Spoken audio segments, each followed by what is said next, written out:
A crowded corporate boardroom, mahogany table gleaming under fluorescent lights, where success is measured by designer suits and six-figure watches. And there she sits, Sarah Martinez, 26 years old, clutching a faded military surplus backpack that's seen better days. The fabric is worn thin, the zippers stick, and honest to God, it looks like it survived a war zone. The other candidates? They're a parade of perfection. Michael Chen, with his Italian leather briefcase that probably costs more than most people's rent. Jessica Williams sporting a Hermes bag that screams, "I belong here." And then there's Sarah, looking like she wandered in from a thrift store. "Seriously?" whispers Michael, loud enough for everyone to hear. "Did she fish that thing out of a dumpster?" The room erupts in muffled snickers. Jessica covers her mouth, but her eyes are dancing with cruel amusement. "Maybe she's lost?" she adds with fake concern. The Salvation Army is down the street. Sarah's knuckles go white as she grips the backpack straps. This isn't new to her. The stares, the judgment, the automatic assumption that she doesn't belong. But here's what they don't know, what they can't possibly understand. This backpack isn't just worn from age. It's worn from service, from missions they couldn't even imagine in their worst nightmares. The interviewer enters, Mr. Harrison, silver-haired, commanding presence, the kind of man who built his empire from nothing.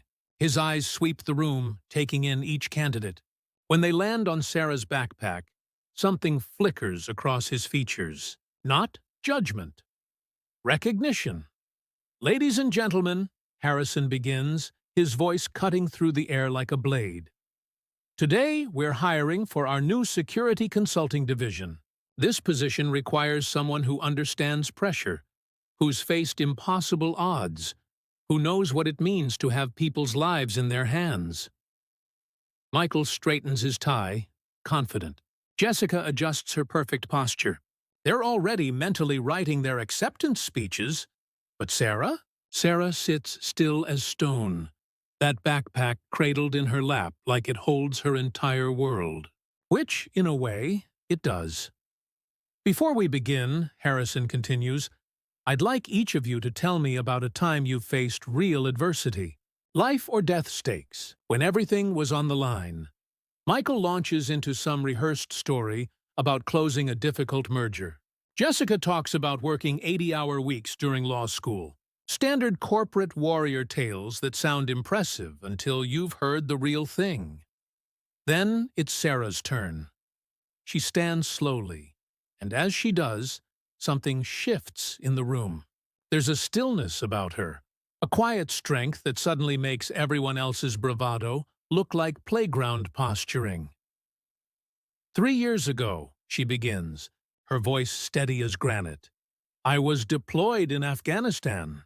My unit was pinned down for 18 hours by enemy fire. We had wounded. We were running low on ammunition, and air support was 40 minutes out." The room goes dead silent. Michael's cocky smirk evaporates. Jessica stops fidgeting with her jewelry. "I made a decision that night that saved 7 lives," Sarah continues, "but it also meant carrying something heavy for the rest of mine." As she speaks, her grip on the backpack loosens slightly. And that's when it happens. A small patch, worn and faded, slips from a side pocket and flutters to the floor like a fallen leaf. Michael leans forward, squinting at it. Jessica cranes her neck. And then their faces go ashen, because there, lying on that pristine boardroom carpet, is a Navy SEAL Trident patch, the most elite warrior insignia in the world. The kind of thing you don't just buy at a military surplus store. The kind of thing you earn with blood, sweat, and sacrifices these people could never comprehend. "Jesus Christ," Michael breathes, and all his earlier arrogance crumbles like sand. Jessica's hand flies to her throat, her eyes wide with shock and sudden shame. Harrison doesn't say a word. He doesn't need to. He bends down, picks up the patch with reverence, and hands it back to Sarah. Their eyes meet, and there's a moment of understanding between two people who've walked through fire. "You were saying about adversity?" Harrison asks quietly. But Sarah doesn't need to continue. The patch said everything. Every sleepless night, every impossible mission, every time she chose service over self. That backpack wasn't cheap. It was priceless. It carried the weight of honor, sacrifice, and courage that money can't buy. The interview continues, but it's really just a formality now. Michael stumbles through his remaining answers like a man in a fog. Jessica keeps glancing at Sarah with newfound respect mixed with shame, because they're finally seeing what was there all along. Not someone who didn't belong, but someone who'd fought for their right to belong to something greater than themselves. When Harrison announces Sarah got the job, there's no surprise in the room, only justice. Sweet, perfect justice. As Sarah stands to leave, backpack secured over her shoulder, she pauses at the door. "For what it's worth," she says to the room, "that backpack has been with me through 3 deployments. It's not much to look at, but it's never let me down.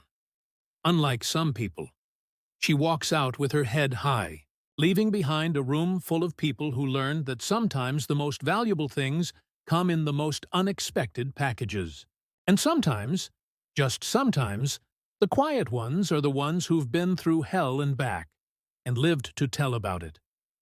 That's the thing about real warriors. They don't announce themselves. They just show up, do the work, and let their actions speak louder than any designer label ever could.